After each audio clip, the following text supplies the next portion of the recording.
बिनते हवा हूँ मैं, ये मेरा जुर्म है। बिनते हवा हूँ मैं, ये मेरा जुर्म है। और फिर शायरी तो कड़ा जुर्म है। मैं तमाशा नहीं अपना इजहार हूँ, सोच सकती हूँ सो लायकेदार हूँ। मेरा हर हुर्फ हर एक सदा जुर्म है। और फिर शायरी तो कड़ा जुर्म है। मुंहिंजो तालुक राणीपुर जे हिकिड़े नंढड़े ॻोठ गुल मोहम्मद ॼामड़ो ॻोठ सां आहे। ऐं तालीम जो जेको शुरूआती सिलसिलो आहे उहो बि उते रहियो। गवर्नमेंट स्कूल्स मां पढ़ी ऐं मीडिया जॉइन कई। पर मीडिया जो सफ़रु आसान कोन हुयो। बज़ाहिर खिलंदड़ मुरकंदड़ चहिरा आवाम खे नज़र ईंदा आहिनि, पर उन जे पोयां समाज जा केतिरा प्रेशर्स आहिनि मां सम्झां थी केरु ॼाणे बि नथो सघे त केतिरो पेचीदा सफ़र तय करे असां पंहिंजी ज़िंदगी जा 10-12 साल कंहिं फील्ड में गुज़ारियूं था। सो सभ खां पहिरियों जेको असां औरतुनि जे या असां औरतुनि जे ॻिचीअ में हिकिड़ी तलवार लड़काई वेंदी आहे, उहा हूंदी आहे त माण्हू छा चवंदा। ऐं माण्हू छा चवंदा जे चकर में असांखे अॻिते वधण न ॾिनो वेंदो आहे। मीडिया में अचण खां पोइ केतिरा ई कॉमेंट्स, केतिरियूं ॻाल्हियूं ॿुधण में आयूं। किन माण्हुनि बदकिरदार चयो, किन माण्हुनि बेहया चयो, किन माण्हुनि माना मुआशरे जो हिकिड़ो अहिड़ो फ़र्द सम्झो जेको शायदि नाक़ाबिले क़बूल हूंदो आहे। असांजी बदकिस्मती आहे त असां घणनि पासनि में यकीनन एडवांस थियूं पिया, ॿाहिरि निकिरूं पिया, पर अॼु बि असांजे अंदरि इहा गुंजाइश कोन आहे या इहा सहब कोन आहे त ही मुआशरो हिकु आज़ादु ख़्याल सिंधी औरत खे तस्लीम करे सघे। मुंहिंजे ख़्याल में मुंहिंजूं ॻाल्हियूं थोरियूं तल्ख़ आहिनि, पर इहे हक़ीक़तूं आहिनि। हिते जेके औरतूं वेठियूं आहिनि, ही असांजे तमामु तर जेके औरतूं आहिनि उन आबादी जो 5% बि मां नथी सम्झां, जेके बेबाकी सां ॻाल्हाइनि थियूं, जेके डिफरेंट प्लेटफॉर्म्स ते पंहिंजो आवाज़ु बुलंद कनि थियूं, जेके मीडिया जहिड़नि इदारनि में अचनि थियूं ऐं हू बोल्डली ॻाल्हाइनि थियूं क़ौम जे इशूज़ ते, पंहिंजे मामलनि ते। सो मीडिया जे इन्हनि प्रेशर्स जे हूंदे बि मां पंहिंजे ज़हन में सिर्फ़ु हिकिड़ी ॻाल्हि रखी त मूंखे परवाह न आहे समाज जी, मूंखे परवाह न आहे उन्हनि माण्हुनि जी जेके चवनि था तव्हां हीअं आहियो या अव्हां हीअं आहियो, ऐं मूं उन्हनि माण्हुनि खे कॾहिं इजाज़त न ॾिनी त हू मूंखे करेक्टर सर्टिफिकेट ॾियनि त मां कीअं आहियां। ऐं मुंहिंजे ख़्याल में हर औरत खे इन ई जुरत जी ज़रूरत आहे। ऐं हर माण्हू खे जेको चाहे थो त मुंहिंजी भेण, मुंहिंजी धीउ, मुंहिंजी घरवारी, मुंहिंजी माउ अॻिते वधे, उनखे समाज सां मुहाॾो अटकाइणो पवंदो। जेकॾहिं न अटकाईंदासीं त असांजी औरत पोइ ते ई रहिजी वेंदी।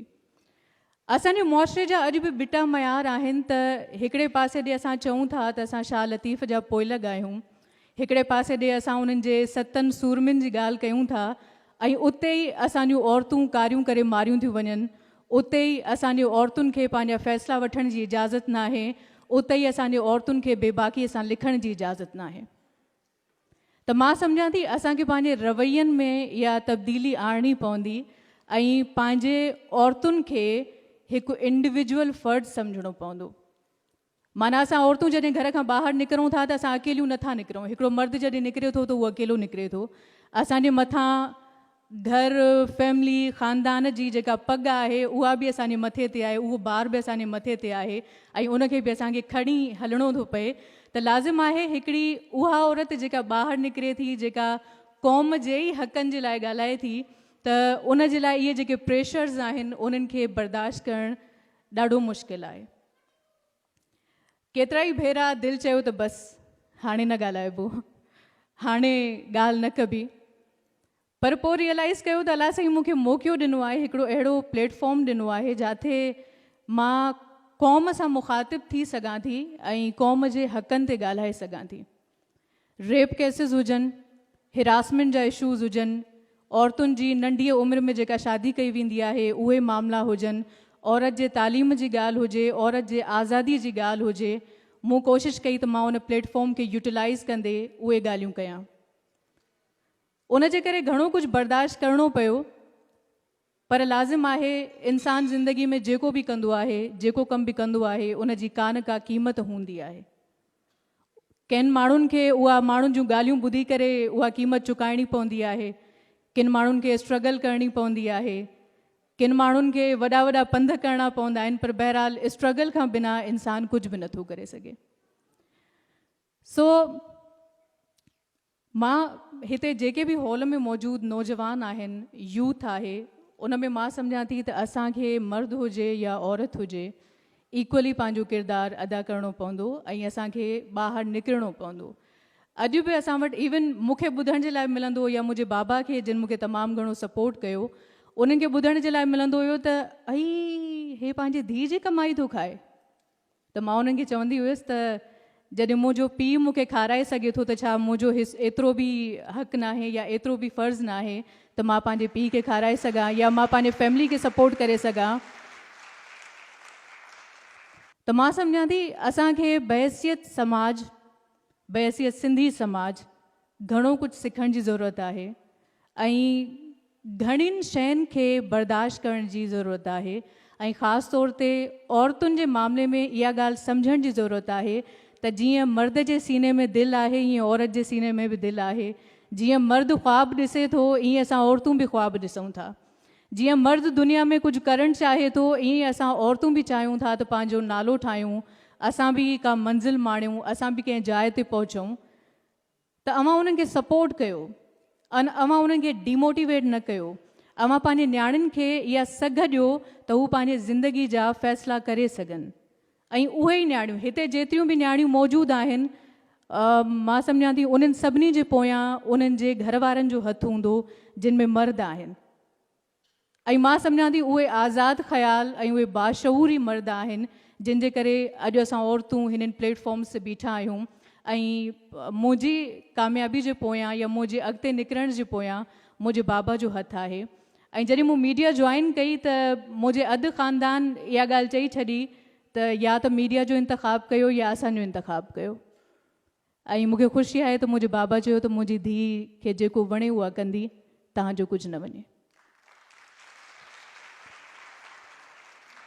सो जेकॾहिं उन वक़्तु मुंहिंजो बाबा माण्हुनि जूं ॻाल्हियूं ॿुधी ऐं मूंखे चवे हा त न शाज़िया, तोखे मीडिया में कमु नाहे करिणो या तव्हांखे एजुकेशन हासिलु नाहे करणी, त शायदि अॼु मां हिन स्टेज ते न बीठी हुजां, शायदि अॼु मां पंहिंजा वीचार न वंडिया हा, ऐं शायदि मुंहिंजा ख़्वाब बि असांजे लखे करोड़े सिंधी औरतुनि जीअं ईअं ई कंहिं क़बर में पूरजी वञनि हा, कंहिंखे ख़बर बि न पवे हा। सो वधीक मां जो टाइम न वठंदसि, बसि वेंदे वेंदे एतिरी ॻाल्हि चवंदसि त मर्द हुजे या औरत हुजे, असां इक्वल आहियूं ऐं जेसि ताईं इन नंढड़ी बारीकीअ खे असां न सम्झंदासीं, ज़िंदगी में कुझु कोन करे सघंदासीं।